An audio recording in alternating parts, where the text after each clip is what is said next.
We know that emotions are contagious. We know that the way you show up affects somebody and the way they receive you. So if you've ever walked into a room when two people have been fighting and they're not saying anything when you enter the room, but you know they've been fighting, and you go, so you can feel it, right? You can feel it in the air. So that is literally their emotional state leaking out into the environment. And we pick that up. It makes the hair on the back of our neck stand up, and we go, there's something going on here.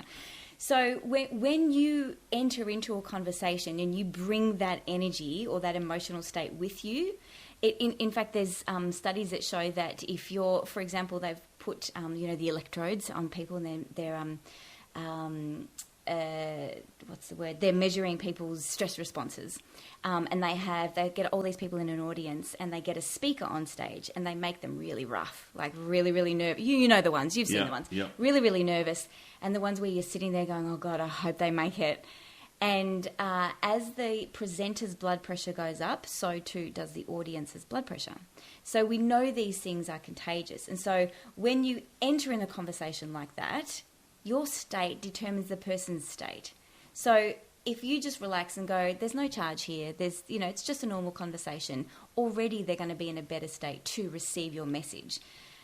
Because one of the other things that we do is when we get hijacked, so when we get in a stress response, all of a sudden we overthink our message.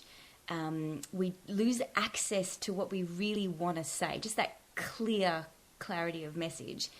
And we don't give people, when we turn up, we stress the other person, and they go into a stress response as well. And when that happens in that negative emotional state, literally our lens through which we look at others shortens, like it narrows. Yeah. So we see people more negatively, we misinterpret cues, we mishear information, and we're more likely to think people are wrong.